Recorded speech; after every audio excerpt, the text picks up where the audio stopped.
happen in the world and how and why as disasters even created. Like now we're going through the disease area. India is losing people by thousands. So how do we make it better? And it's a teaching tool that we need to make. And it's about my wife today, so to have her give her experience as a woman to how children are even taught. And from birth until 12, they're sponges, even before the children are even born. And there's a learning curve there. I just think about a mother deer having a little deer. How does that little deer, as soon as he's birthed, knows that there's an enemy, and when the lion roars, he knows how to run? So it tells us something, that if the animals are that way, our children are that way too. And we lose that window of opportunity to be able to teach.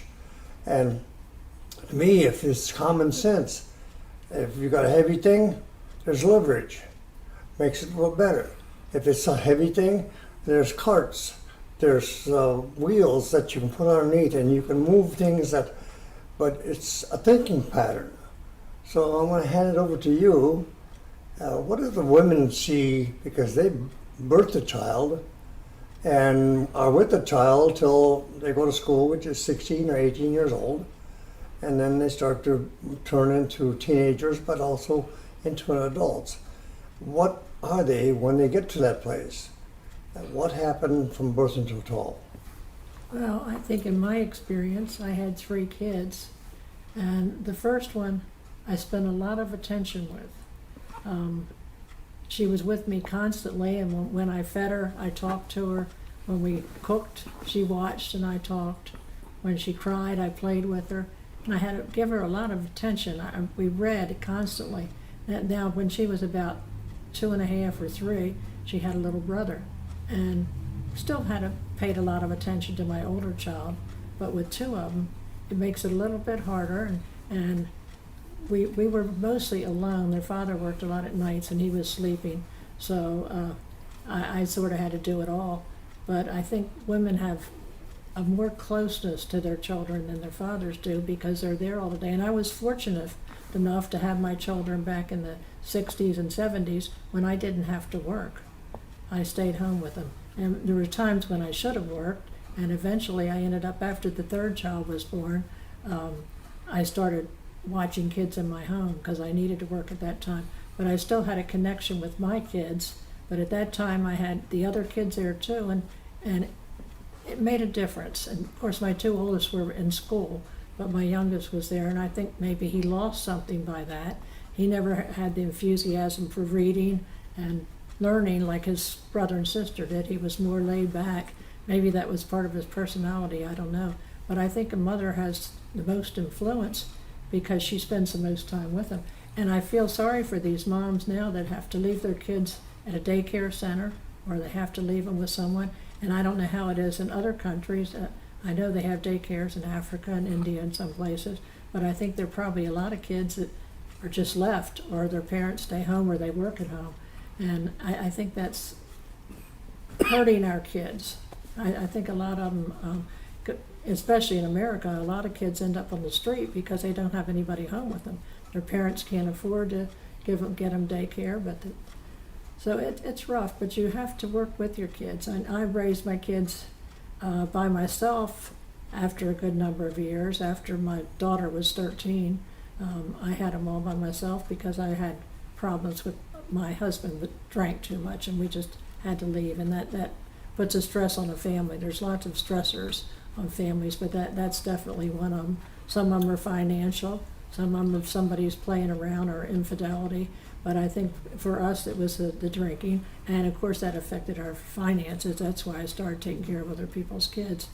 But after I left, we moved, and my parents moved with us from one state to another, and my parents were very instrumental in helping me raise the kids. And I think that's something we have to think about. It should be a whole family unit. If it hadn't been for my parents, I think I would have had a much greater struggle as a single mom. But I just think that you have to, I drove them around, I worked, and on my lunch hours I would take them places that they needed to go. I spent a lot of time with them. I was always tired, but it was worth it because I think they appreciated it. Sometimes I didn't feel that way, but I feel like they probably did. But I think it's sometimes it's harder for the fathers than it is the mothers. That's one thing I see, that even in Germany, for an example, they live in townhouses, so there's 3 floors. And the youngest couple that gets married usually lives on the 3rd floor. The 2nd floor is maybe in their 40s, but on the bottom floor is grandpa and grandma, and they're retired. And they hang together as a family, and it really speaks to us even in America. We have kids, we raise kids, and all of a sudden they move to different parts of the country, and we're separated, and there's so much knowledge that's missing. That experiences that we have gone through that makes common sense even more reliable.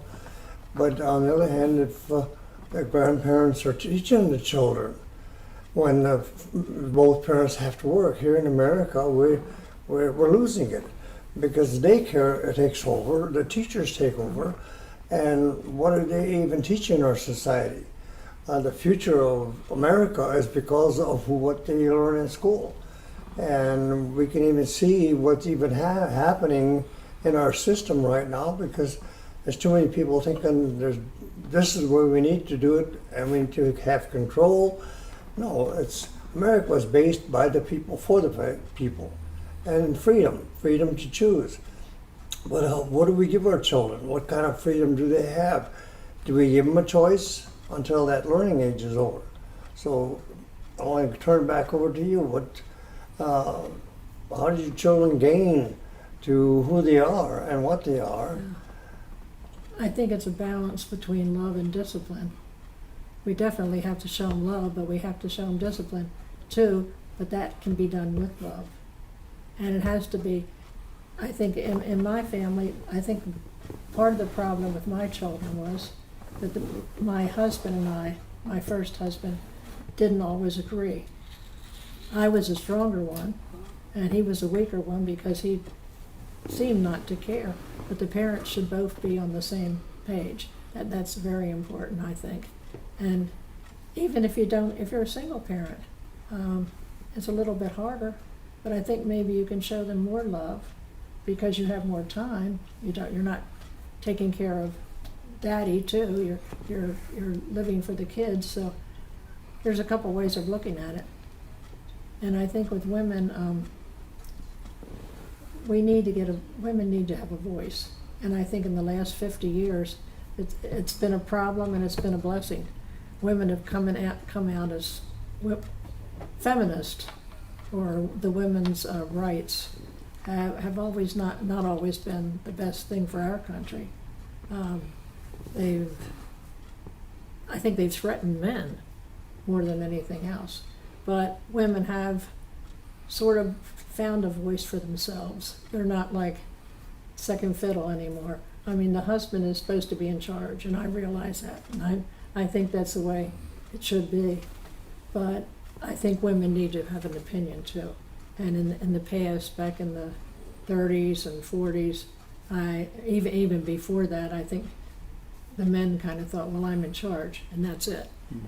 So I think there's been a big change in our society. Some of it good and some of it not so good. Well, even in our society, that what shapes a country, and this is, as we're speaking to nations, and every nation might have just a little bit of difference because of their society, their values, and what they're trying to achieve. But on the other hand, you look at World War I, and I maybe said this before, is that the soldiers went to war, the women stayed home, took care of the children. World War II, it was different. They needed more help, they needed more people. So they had the women go to the factories and separated them. It was common for the woman to stay home until the last child went to school. Yeah. So that learning curve was lost. And so all of a sudden the daycares and school teachers were teaching our children, and what we have today, if you really think about it, it's common sense is what they were taught. And are we going to keep on allowing it to happen? I believe that America was set up to be by the people, for the people, and our voices need to be heard. This is why we're teaching online, to be able to put up a flag and say, wait a minute, other countries are doing things that, where are you headed? Is it to, freedom? Even like India, for an example, they call themselves a democracy, but there's control of a caste system. Or you can go to Africa, same thing. You know, there's things that are happening in the world that people take control over, and if the main source of people of the humanity that lives in that country, they need to hang together and to be able to have that voice that they can say, no, we're not going there. Well, it's majority. And we have a voting system, and that's the reason for a voting system, that we keep to that place where our voices are heard, even no matter what kind of position you have, who you are. It isn't just rich people, it isn't even what happened in the past. Even in America, we had a civil war to bring us to reality, but did we follow through on it? And I look at it that there's a separation there, and my thought pattern the last couple of days, I'm saying to myself, who fought the Civil War? It was the farmers. It was the least, because they're the ones that had the weapons. But when they died for the freedom that we have, are we going to lose it? And other nations are doing the same thing. Are we going to lose our freedom, our voice, our opinions? And it starts with the family. It starts with the child. It starts with the education that we give. Yeah, can I say something? I was thinking about freedom of voice. What about the voice that's taken away from all these kids that are aborted babies? In this country, a lot of babies have died, and then we hear from other countries, well, why do you want to give us birth control, or why do you want to have abortions? And they laugh at us. But yet, when you go to India, we saw a baby floating down the river. This was a little girl. And what's the difference? Whether you kill them in the womb or kill them after they're born? I think that's a problem, and they need a voice too. And people are speaking out, but they get silenced. You can't talk about it. It's something you don't talk about. You're being prejudiced. See, that's why I'm even doing this today. I'm hearing a woman's perspective, because India, for an example, the women stood up just in the last couple of months, 128 miles shoulder to shoulder on the highway, saying we have a voice, we want to be heard. And that's what needs to happen in any country. Until we stand up and say, oh, hey, it should be by the masses, not by just individuals. And where are we headed to? And it's all an educational curve, and I hope that some of these messages is the correct way to be able to make it happen. Mm-hmm. And even common sense, you think about even the disease. We lost a bunch of people in India, and they were going to help support people in their homes, and they got the disease and they died. But on the other hand, we should have common sense that if you're going into a home that you don't know what's there, so you put a mask on. We use things, we use hand sanitizer, we use so many things that keep us from, or even our bodies. I'm going to say it. They're saying if you have high content of vitamin C, your body has resistance. If you have a cough and you can't get the mucus out, pneumonia starts because you can't get the mucus out. And if we haven't got common sense to start taking some kind of medication to help loosen that, to bring it out, you're the one that's going to die. And each one of us has that capability. But it's even better today because we have computers, and if you have a problem, you can click into the problem and say, what is some kind of relief, something that heals it. And there it is, you've got Mayo Clinic, you've got all these big institutions that are doing the studies, but if we're not listening to them, we're going to die. Yeah, you were saying before about women's opinion on raising children. Well, in the last year, we saw education change completely from the classroom to in the house with the computer. And these kids were isolated. Their parents had to stay home from one parent had to stay home from work because their kids are home, or it caused a big problem for them, and all these people were out of work. And I think that has had a big impact on children. And every child that I've talked to, and most of the ones I've talked to have been college age, has said, no, we don't like that at all. We would much rather be in the classroom. But I know I have a granddaughter who has grand twins, and they're almost 11 now, and they've been home for a year now, and she chose to keep them home, but she had to go to work every day, so they were there by themselves. So I don't know, it's a problem, and you want to do the right thing for your kid, but because of circumstances around the world and in your country and in society, it's not always the easiest thing to do. You look at even India. I mean, if you got 1 billion people, just can't imagine how congregated they are, and they haven't got a great reserve of land, so they're communicating in small villages, dirt floors yet. It's a teaching tool and that's why I'm even doing this online, because I want them to survive and to be able to have a completed life. Yeah. And it's a teaching tool even no matter where you're living at and what's happening in your life. Even animals have values and systems that they live in, and in order to be able to eat or whatever they do. But our system as humanity, because we have knowledge, we should be beyond that. And why are we treating each other like animals instead of by human beings that have a brain that we can teach? And that's my whole consensus, that we get to that point and more people stand up and start to teach online, because we have the computers, we have the accessibility to make that happen. I don't even think the teachers, a lot of them, like teaching online. Well, we've seen it in India. There was one classroom, we looked through the window, there was 15 computers in there. They weren't used in 20 years because you couldn't see through the screen because there was that much dust on them. They're not using the tools that nobody's taking. They probably didn't know how to use them. Yeah. So they sat So there. it's They a had teaching dust curve. that thick on them. Yeah, I was there. Well, what happened? Every time we were next door to a grade school, and every time she would go out and sit down in the chair, and she had her cell phone, so she was teaching them what you can do with a cell phone, take pictures and all this. Well, at The that kids time- congregated so much that they just about suffocated her. I had a tablet, Yeah. so it was a little bit bigger. But I remember one time in particular, Kamar, who's the person we were staying with, he had to call the kids off because I could not breathe. They're coming in so close to see the pictures, but they were really interested in stuff like that, and they really want to learn. The hunger is And the there. hard part is, in that country, I mean, they want so bad to learn, these kids do.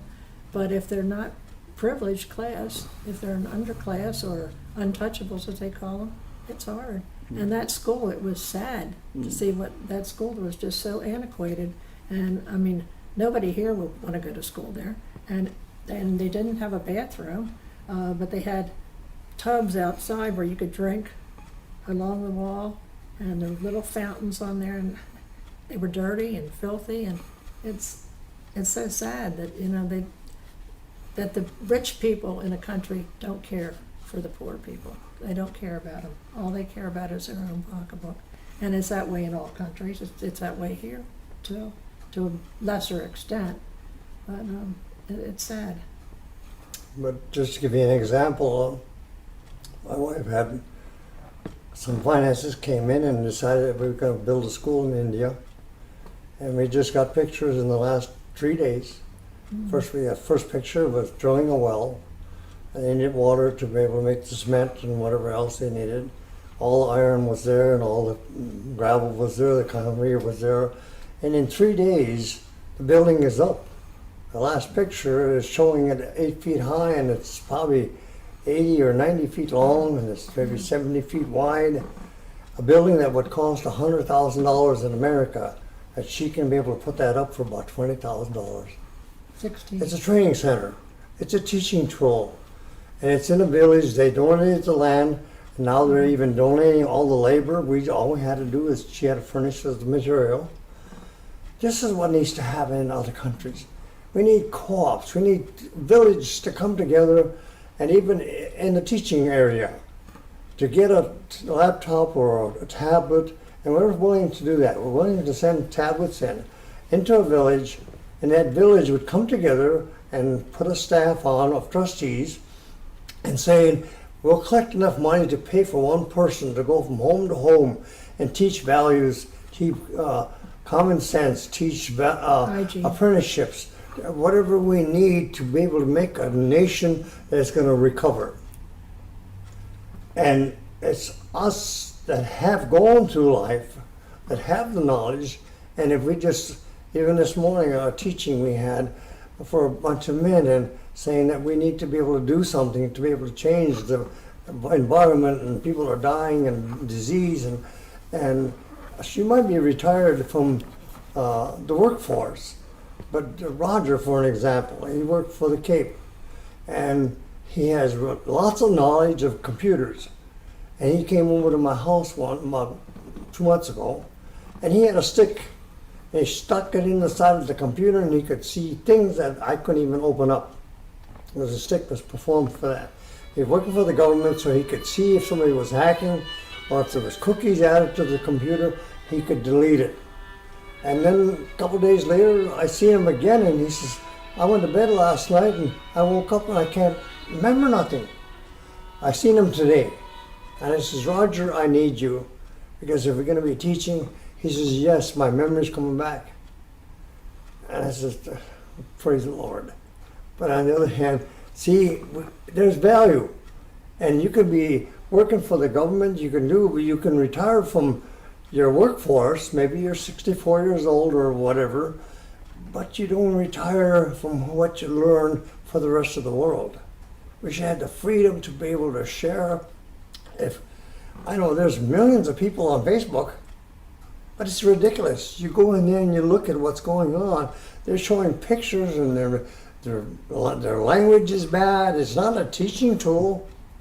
On the other hand, if you got a million people on Facebook, if I have 70 on my, and I'm teaching them 70, how much difference can I make? And then them 70 teach another 70 more. What can we do in the world in just a short period of time? Tesla putting up satellites, so every home's got